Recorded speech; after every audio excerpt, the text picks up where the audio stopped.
Bismillahirrahmanirrahim.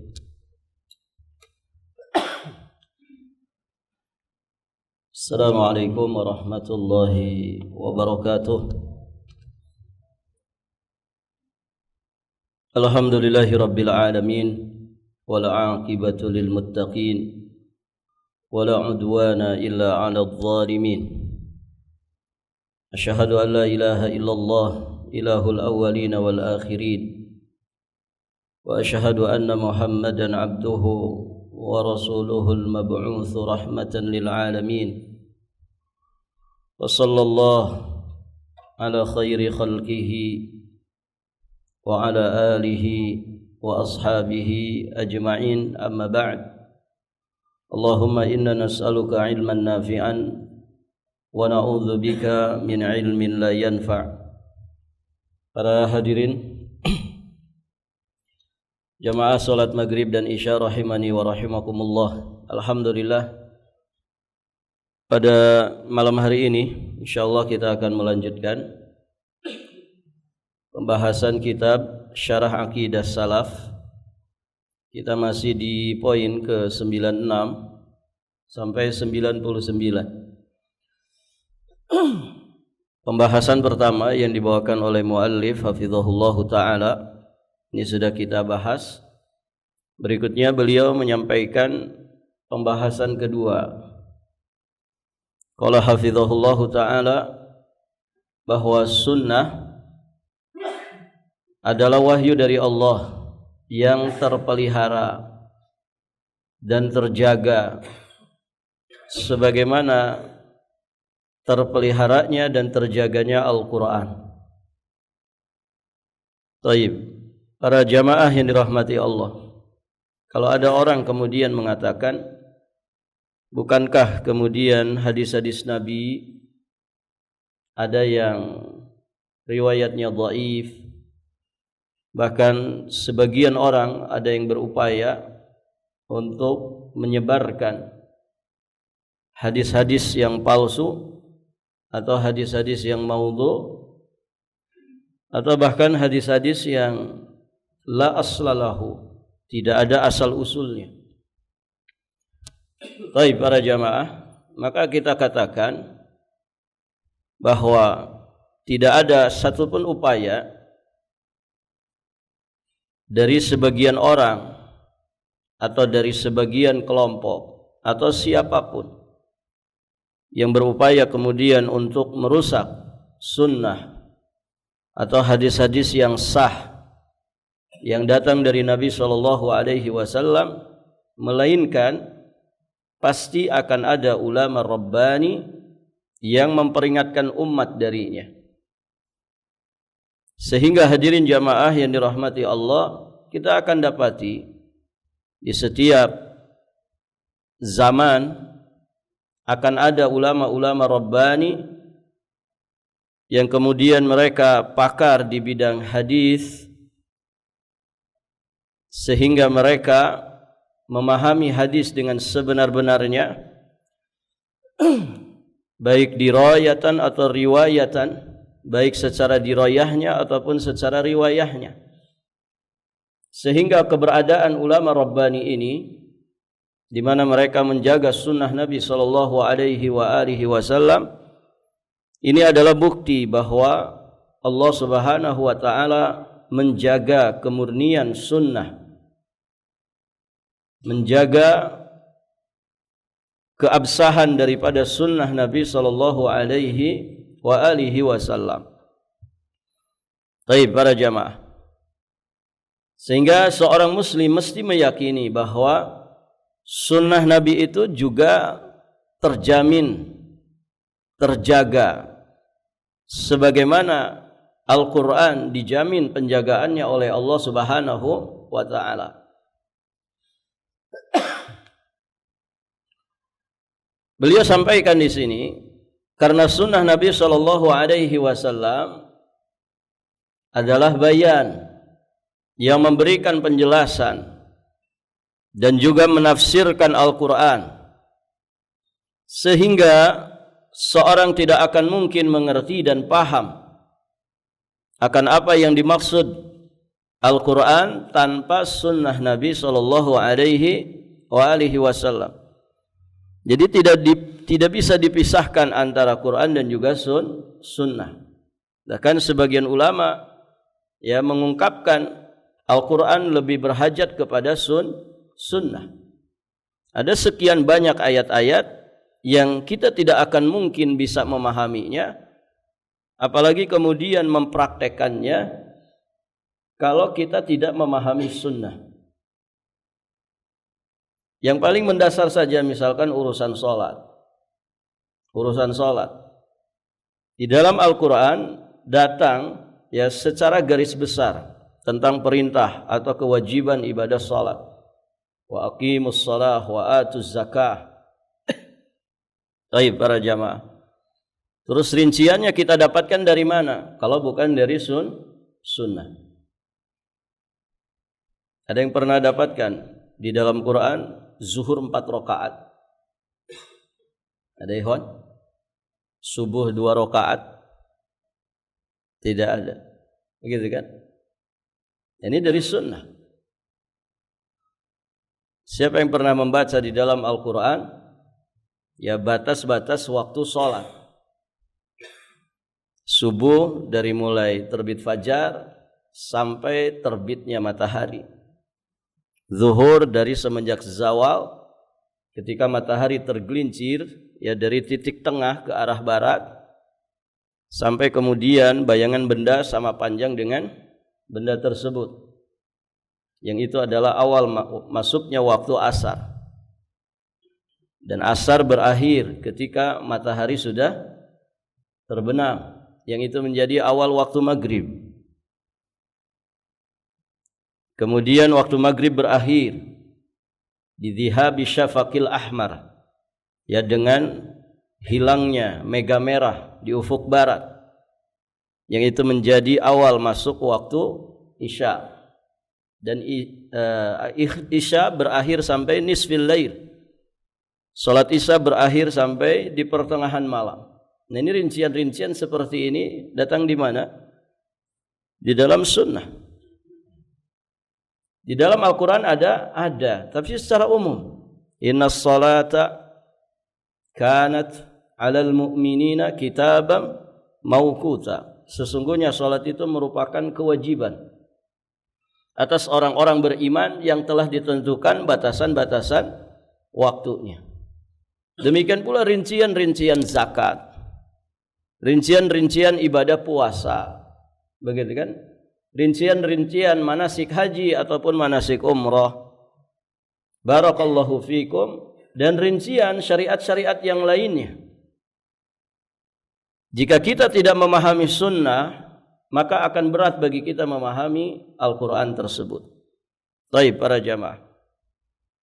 Jadi as-sunnah itu bayan, penjelas dan penafsir daripada Al-Quran. Allah Subhanahu wa taala berfirman mensifatkan rasulnya yang mulia di surat An-Najm ayat 3 sampai 4. Wa ma yantiqu 'anil hawa in huwa illa wahyu yuha. Dan dia Muhammad tidak berbicara dengan hawa nafsunya. In huwa illa wahyu yuha, melainkan wahyu yang diwahyukan kepadanya. Tidak ada yang keluar dari lisan Nabi melainkan itu wahyu semata dari Allah Subhanahu wa taala. Maka berdasarkan ayat yang mulia ini, para ulama kita membagi wahyu itu menjadi 2 bagian. Yang pertama wahyu berupa Alkitab, kemudian yang kedua wahyu berupa as-sunnah. Dua-duanya wahyu dari Allah Subhanahu wa taala. Nabi sallallahu alaihi wasallam juga bersabda menjelaskan bahwa sunnah adalah wahyu yang diberikan kepada beliau bersama dengan Alkitab. Di riwayat Imam Abi Daud, Nabi menyampaikan ala inni utitul kitaba wa mislahu ma'ah. Ketahuilah sesungguhnya telah diberikan kepadaku Alkitab dan yang sepertinya. Maksudnya yang seperti Alkitab, yang seperti Al-Quran, yakni as-sunnah. Jadi kata Nabi, aku diberi Alkitab dan juga yang semisal dengan kitab, yakni as-sunnah.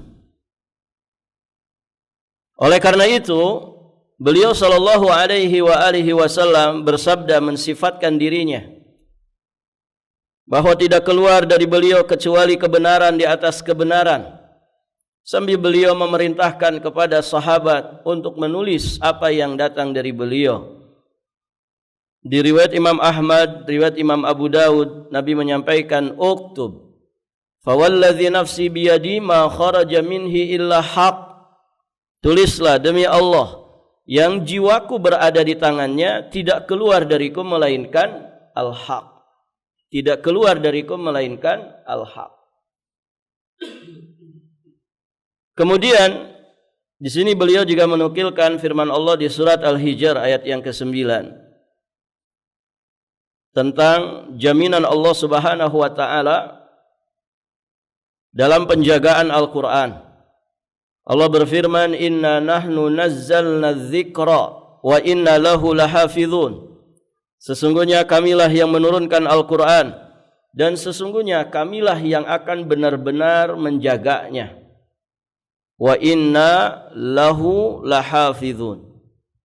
Ada dua kata penegas sekaligus di sini. Wa inna, dan sesungguhnya kami. Lahu, ini kata penegas kedua sebetulnya. Lahu. Lahu itu kan dalam bahasa Arab apa?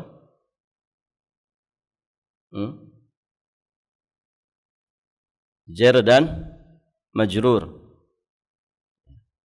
Lamnya huruf jar, kemudian haknya isim majrur karena lam. Biasanya jar dan majrur itu di belakang disimpannya. Wa inna lahafizuna lahu. Nah, kalau dikedepankan dalam bahasa Arab itu punya fungsi tersendiri, punya faidah tersendiri. Di antaranya adalah untuk menegaskan. Wa inna, sesungguhnya, dan sesungguhnya kami lahu, ya, lahafizuna, untuk Al-Quran itu benar-benar kamilah yang menjaganya, begitu ya. Jadi takhsis Al-Quran ini benar-benar dijaga oleh Allah Subhanahu wa ta'ala. Sampai kemudian beberapa kata penegas tadi diungkapkan oleh Allah. Yang ketiga adalah lam, lamut taukid, lahafizuna. Baik para jamaah. Berarti Allah Subhanahu wa taala di sini menegaskan setegas-tegasnya kepada kita semua bahwa Allah menjamin kemurnian daripada Al-Qur'an, menjamin penjagaan daripada Al-Qur'an, sehingga tidak akan tersisa satu huruf pun, tidak akan tersisa satu kalimat pun, melainkan semuanya akan dijaga oleh Allah Subhanahu wa taala. Baik para jamaah. Nah, kalau Al-Quran itu benar-benar Allah menjamin penjagaannya, kemurniannya, maka pun demikian dengan sunnah. Karena sunnah itu mislul kitab, yang semisal dengan Al-Quran. Baik para jamaah. Maka beliau sampaikan di sini, sedangkan sunnah sebagai bayan, sebagai penjelasan bagi Al-Quran, sebagaimana Allah telah menjelaskan dan menegaskan di dalam kitabnya yang mulia. Wa anzalna ilaika dzikra. Dan kami turunkan kepadamu Al-Quran litubayyina linnas, supaya engkau menjelaskan kepada manusia manuzila ilaihim, apa yang diturunkan kepada mereka, wala'allahum yatafakkarun, dan supaya mereka itu berfikir. Syahidnya pada kalimat litubayyina linnas. Al-Quran diturunkan oleh Allah kepada Nabi Muhammad untuk kemudian dijelaskan kepada manusia. Penjelasan Al-Quran itu yang disampaikan Nabi kepada umat manusia itulah sunnah. Baik para jamaah. Dengan demikian as-sunnah merupakan bayan bagi Al-Quran yang pasti terpelihara sebagaimana terpeliharanya Al-Quran. Baik, Di surat yang lain, surat Al-Anbiya ayat 45. Allah Subhanahu wa taala berfirman, "Qul innama unzirukum bil wahyi." Katakanlah, sesungguhnya aku peringatkan kamu dengan wahyu. Sedangkan wahyu, yakni wahyu Alkitab dan Sunnah, tidak syak lagi terpelihara sebagaimana firman Allah Subhanahu wa taala di atas tadi. Tadi sudah dijelaskan di depan bahwa wahyu itu ada dua. Dan berdasarkan ayat ini Al-Anbiya 45, Allah itu memperingatkan manusia dengan wahyu ini. Berarti dengan Quran dan juga dengan sunnah. Yang kemudian ditegaskan lagi pada ayat sebelumnya tadi bahwa kedua-duanya dijaga kemurniannya oleh Allah Subhanahu wa taala. Kemudian para jamaah yang dirahmati Allah, beliau sampaikan di sini, oleh karena itu sunnah Nabi Sallallahu Alaihi Wasallam terbagi menjadi 3 bagian. Sunnah Nabi terbagi menjadi 3 bagian. Bagian yang pertama, beliau mengerjakan atau menetapkan, jadi berupa perintah atau larangan dari apa-apa yang diturunkan di dalam Alkitab. Contohnya, Al-Quran telah memerintahkan salat, maka beliau pun memerintahkan dan mengerjakannya, dan begitulah seterusnya. Perintah salat tentu tidak hanya di Quran saja, di dalam sunnah Nabi juga dijelaskan. Taib. Dan Nabi mengerjakannya. Kemudian bagian yang kedua, beliau memberikan bayan. So, tadi perintahnya sudah ada di dalam Al-Quran, ditetapkan lagi oleh Nabi dan Nabi mengamalkannya. Itu yang pertama. Nah yang kedua, beliau memberikan bayan. Ini jenis sunnah yang kedua.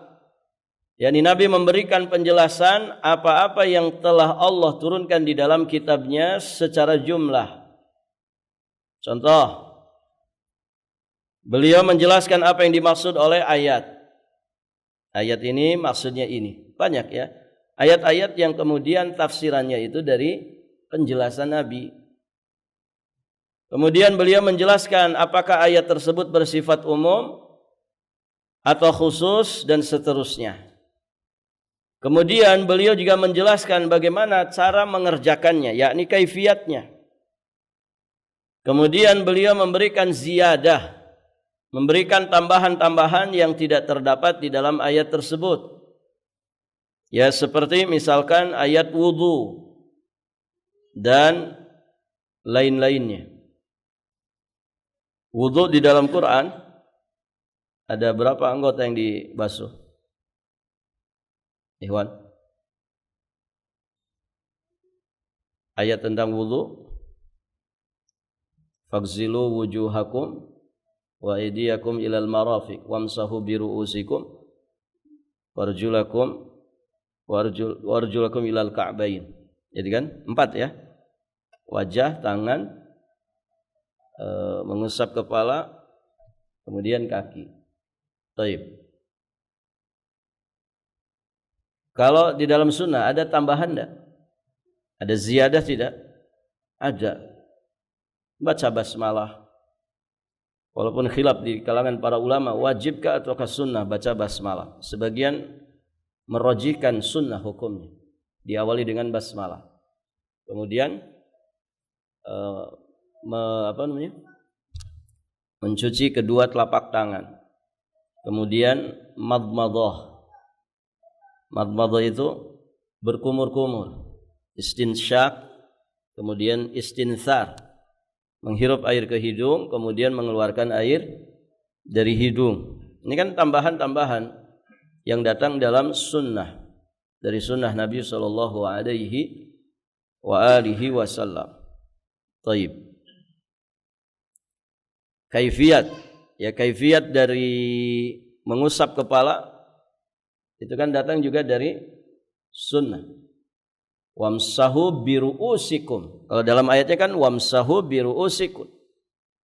Dan usaplah, Mengusap beda dengan mencuci ya. Mengusap beda dengan mencuci. Masah itu berbeda dengan ghusl. Kalau ghusl itu mesti ada tetesan air. Kalau masah, mengusap itu dengan tangan yang basah dengan air. Jadi bukan diguyurkan ya. Kalau diguyurkan keramas namanya. Baik.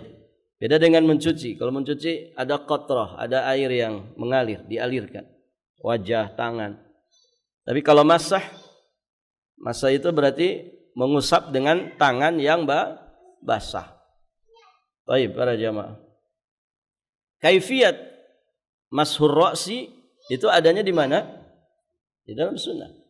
Bada'a bi muqaddam ra'si. Ya, Nabi memulainya dari depan rambutnya atau depan kepalanya.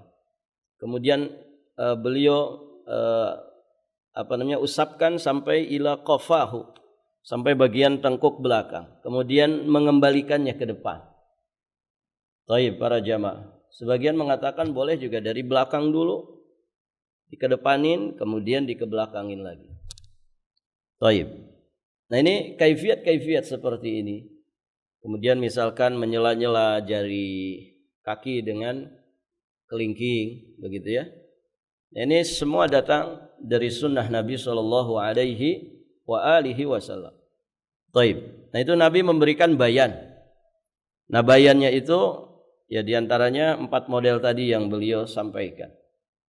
Kemudian sunnah yang ketiga, beliau menjelaskan sunnahnya apa yang tidak terdapat nasnya di dalam Alkitab. Tidak ada nasnya di dalam Alkitab. Kemudian beliau yang menjelaskannya. Dan ini termasuk bagian daripada Alkitab. Sejatinya petunjuknya sudah ada di dalam Alkitab. Apa itu? Tentang perintah mentaati Rasulullah sallallahu alaihi wasallam dan juga mengikuti beliau. Perintah untuk ittiba, perintah untuk taat, kemudian perintah untuk taslim, qabul.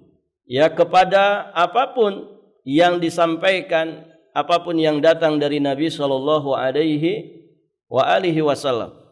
Konsekuensi daripada perintah-perintah tadi, para jamaah yang dirahmati Allah, berarti kita wajib mengikuti, wajib taat kepada apa yang disampaikan oleh Nabi, walaupun itu tidak terdapat di dalam Al-Quran. Kenapa? Karena Allah sendiri yang memerintahkan kita di dalam Al-Quran untuk mentaati beliau, untuk ittiba kepada beliau, untuk qabul, untuk taslim, pasrah, menyerah, menerima apapun yang datang dari Nabi sallallahu alaihi wasallam. Nah, itu para jamaah. Kemudian Allah Subhanahu wa taala telah memberikan hak mutlak kepada Rasulnya untuk menghalalkan dan mengharamkan. Jadi Rasulullah sallallahu alaihi wasallam punya hak mutlak untuk mentahlil, untuk mentahrim, menghalalkan sesuatu, mengharamkan sesuatu. Dan tentu hak mutlak ini sejatinya bukan dari nafsu Nabi sendiri, tapi dari bimbingan wahyu. Karena beliau seorang Rasul yang tidak mungkin berbicara dari hawa nafsu. Kalau kita manusia biasa, mungkin sekali bicara dari hawa nafsu. Baik, para jamaah. Jadi Nabi punya hak mutlak untuk menghalalkan dan mengharamkan. Sebagaimana firman Allah Subhanahu wa taala di surat Al-A'raf ayat ke-157. Alladzina yattabi'una ar-rasulan nabiyya al-ummiyya alladzi yajidunahu maktuban indahum fit Taurat wal Injil. Ya'muruhum bil ma'rufi wa yanhahum 'anil munkari wa yuhillu lahumut thayyibat wa yuharrimu 'alaihimul khaba'ith wa yadha'u 'anhum israhum wal aghlal allati kanat 'alaihim. فالذين آمنوا به وعزروه ونصروه واتبعوا النور alladzi unzila ma'ahu ulaika humul muflihun. Orang-orang yang mengikuti Rasul, yakni nabi yang ummi, yang mereka dapati nama dan sifatnya tertulis di Taurat dan Injil yang ada di sisi mereka. Dia, yakni Rasul dan nabi yang ummi itu, maksudnya Nabi kita Muhammad sallallahu alaihi wasallam. Ya'muruhum bil ma'ruf. Beliau memerintahkan mereka mengerjakan yang ma'ruf. Ini yang pertama, ya'muruhum. Kemudian yang kedua, wa yanhahum 'anil munkar. Beliau juga melarang mereka dari mengerjakan yang mungkar. Kemudian yang ketiga, ini yang sedang kita bahas, wa yuhillu lahumut thayyibat, dan menghalalkan bagi mereka segala yang thayyib, segala yang baik-baik. Wa yuharrimu alaihimul khaba'ith, dan beliau juga mengharamkan bagi mereka segala yang buruk, yang khabith. Ini yang keempat. Wa yadh'u anhum israhum,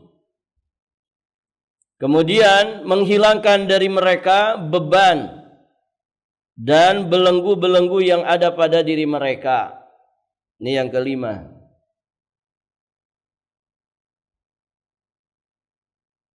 Falladzina amanu bihi wa azzaruhu wa nasaruhu wa taba'un nur alladzi unzila ma'ahu ulaika humul muflihun. Kemudian di penghujung ayat Allah Subhanahu wa taala menyampaikan orang-orang yang beriman kepadanya, wa azzaruhu, kemudian memuliakannya, wa nasaruhu, menolongnya, kemudian wattaba'un nur, dan mengikuti cahaya yang telah diturunkan kepadanya. Jadi siapa yang memuliakan Nabi, menolong Nabi, mengikuti cahaya yang diturunkan kepadanya, yakni Al-Quran, maka mereka orang-orang yang dijanjikan falah. Ulaika humul muflihun. Mereka itulah orang-orang yang beruntung, orang-orang yang akan mendapatkan kejayaan dan kemenangan dunia dan juga akhiratnya. Baik para jamaah, jelas ya, ada 5 yang kemudian disampaikan di dalam ayat ini, ya, terkait dengan diutusnya Rasulullah sallallahu alaihi wasallam sebagai nabi dan rasul. Ya, di mana nama beliau sudah tercatat di Taurat dan Injil. Kemudian beliau memerintahkan kepada yang ma'ruf, melarang dari yang mungkar, menghalalkan yang thayyibat, mengharamkan yang khaba'ith.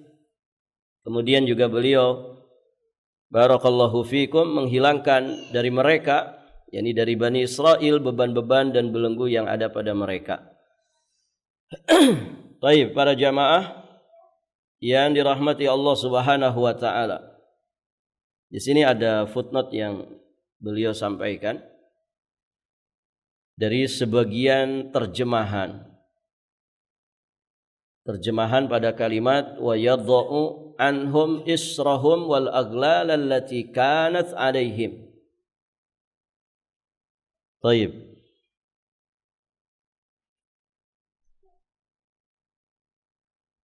Jadi Nabi sallallahu alaihi wasallam menghilangkan dari mereka, yakni dari Bani Israel, beban dan belenggu-belenggu yang ada pada mereka. Ada sebagian terjemahan yang kemudian menjelaskan bahwa maksud dari kalimat tersebut dalam syariat yang dibawa oleh Nabi Muhammad itu tidak ada lagi beban-beban yang berat yang dipikulkan kepada Bani Israel. Kemudian dikasih contoh seperti mensyariatkan membunuh diri untuk sahnya taubat. Jadi di dalam penjelasan itu katanya Bani Israel untuk kemudian mensahkan taubat mereka itu harus bunuh diri dan seterusnya. Maka beliau kasih komentar di sini, beliau kasih ta'liq dan juga tashih. Kata beliau, sungguh ini satu pemahaman yang keliru. Yang benar mereka Bani Israel itu saling bunuh. Bahkan mereka tega dan berani membunuh nabi yang diutus kepada mereka. Ya, sebagian nabi yang diutus kepada Bani Israel itu mati di tangan Bani Israel. Dibunuh sendiri oleh kaumnya. Nabi Muhammad, kalau Nabi Muhammad ikhwan sempat mau dibunuh, ya kan? Sehingga ya kita mengenal ada peristiwa hijrah Nabi ke Madinah. Kronologisnya bagaimana? Kronologisnya itu kan kesepakatan tokoh-tokoh besar Quraisy, ya kan begitu. Mereka punya markas namanya Darun Nadwah, tempat meeting lah begitu ya. Modelnya kayak apa Allahu a'lam. Ya pokoknya tempat mereka berkumpul. Ya semua mengajukan pendapat. Sebagian tokoh mengatakan sudah kita penjarakan saja itu Muhammad. Kemudian jangan dikasih makan sampai dia mati. Ada yang berpendapat ya kita usir saja dari Mekah. Nah kemudian Abu Jahal ya kalau tidak salah yang berpendapat, dan pendapat ini ketika dia sampaikan dia merasa ini pendapat yang paling terbaik. Apa itu? Kita kumpulkan pemuda-pemuda yang terlatih dari semua kabilah yang ada di Quraisy ini untuk membunuh Muhammad. Ini to the point. Untuk membunuh Muhammad. Sehingga nanti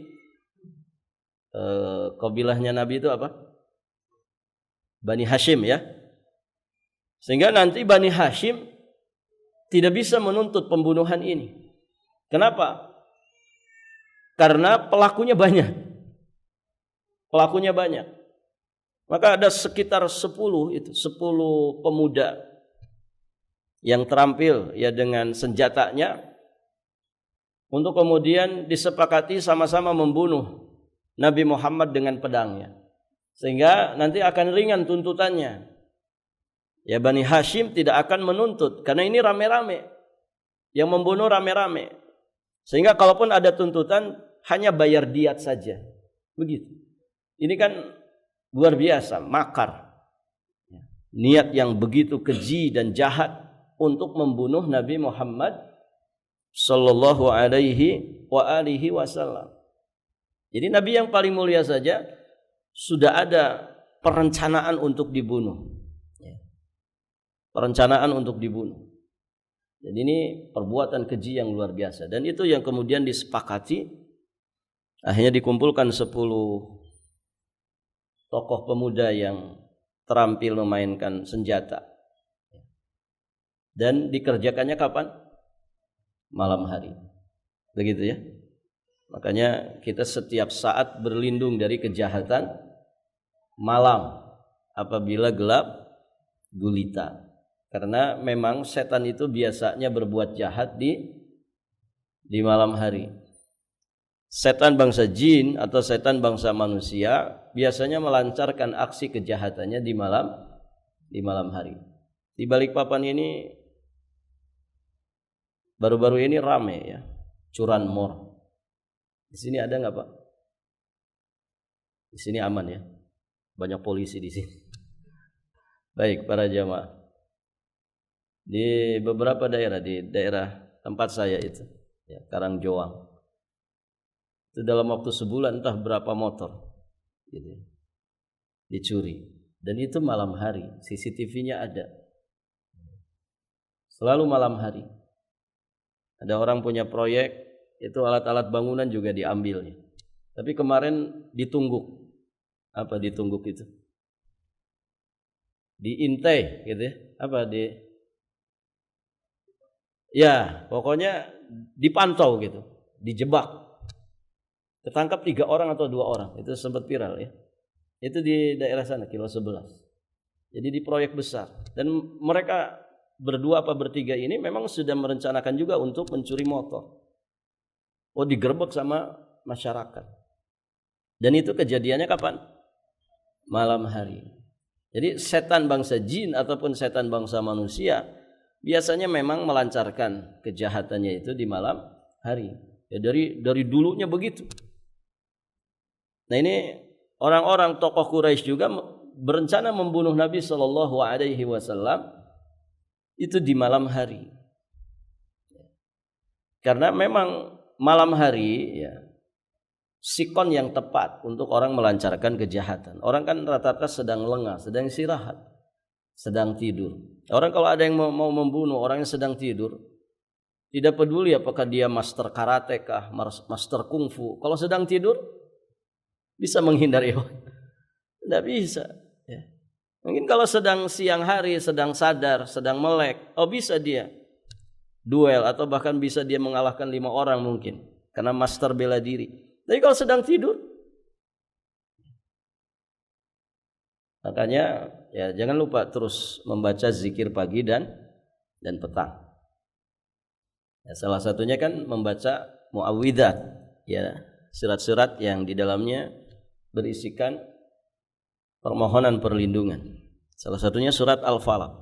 Qul a'udzu birabbil falaq min syarri ma khalaq wa min syarri ghasiqin idza waqab, dan dari kejahatan malam apabila telah gelap gulita. Baik para jamaah. Nah itu ya, jadi beliau ingatkan di sini, beliau kasih komentar bahwa ini pemahaman yang keliru. Karena Bani Israel itu saling bunuh-membunuh.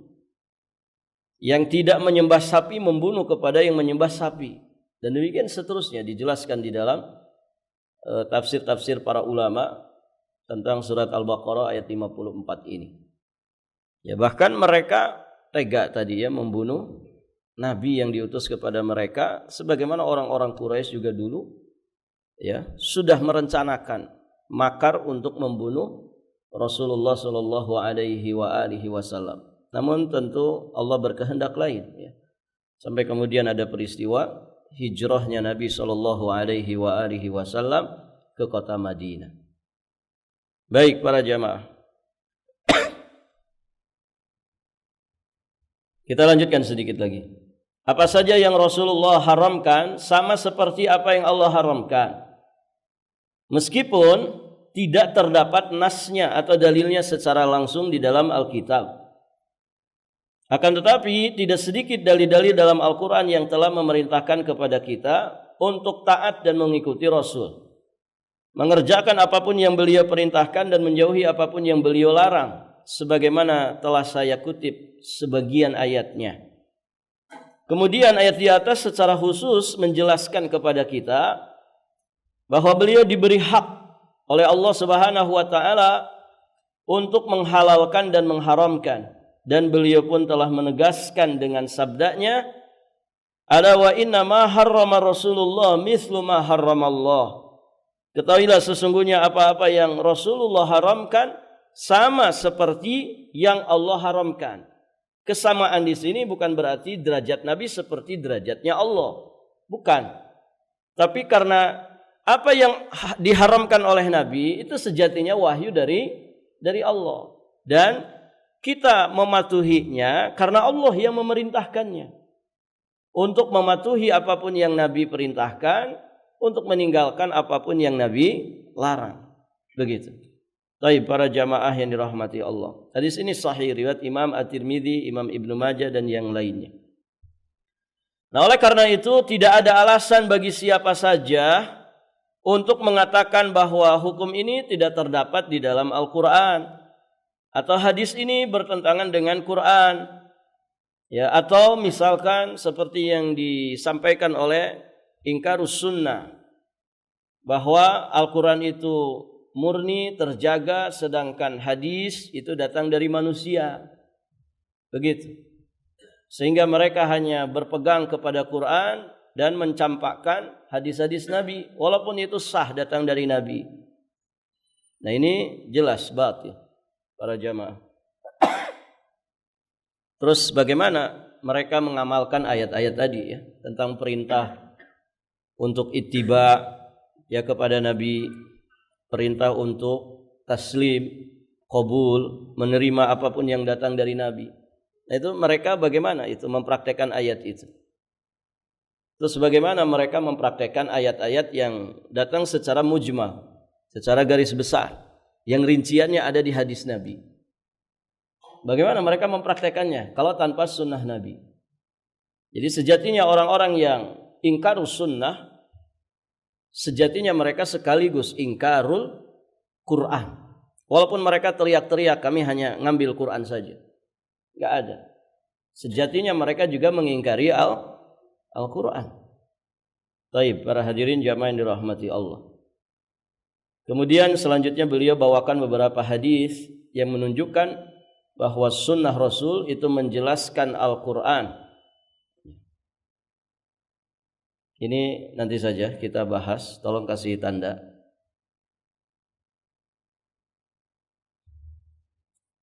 Baik, para jamaah. Insyaallah pertemuan berikutnya, jadi tanggal berapa? 28. Sekitar tanggal 28 dan seterusnya. Berarti akhir dari bulan Rajab ini. Insyaallah kita ganti pembahasannya. Jadi ada amanah dari teman-teman supaya membahas tentang Ramadan. Karena insyaallah sebentar lagi kita akan masuk ke bulan Ramadan. Jadi tidak apa-apa, kita tinggalkan dulu pelajaran kita mungkin. Kita manfaatkan sekitar 4 pertemuan mungkin ya. 4 pertemuan kita akan bahas seputar Ramadan. Barakallahu fikum. Semoga Allah sampaikan usia kita dalam keadaan sehat afiat, dalam keadaan iman yang terbaik untuk kembali mendapatkan bulan yang penuh keberkahan, bulan Ramadan. Amin Allahumma ya rabbal alamin. Tapi tematik saja ya. Maksudnya diambil poin-poin tertentu saja.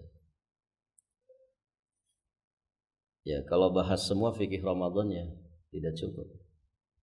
Setahun saja mungkin belum tentu cukup. Kitabus Syiyam kan panjang, Kitabus Syiyam. Kita kalau ngajinya seminggu sekali cuman 40 menit. Ya setahun kan berarti 50 pertemuan saja kan begitu. Baik para jamaah. Semoga Allah mudahkan. Baik, sampai di sini saja pelajarannya. Kita langsung tutup saja. Subhanakallahumma bihamdik asyhadu an la ilaha illa anta astaghfiruka wa atubu ilaik. Tolong kasih tanda ya. Karena berarti ini kan nanti akan dibahas kapan? Ba'da Ramadan, setelah lebaran insyaallah taala. Kita akhiri subhanakallahumma bihamdika asyhadu an la ilaha illa anta astaghfiruka. Assalamualaikum warahmatullahi wabarakatuh.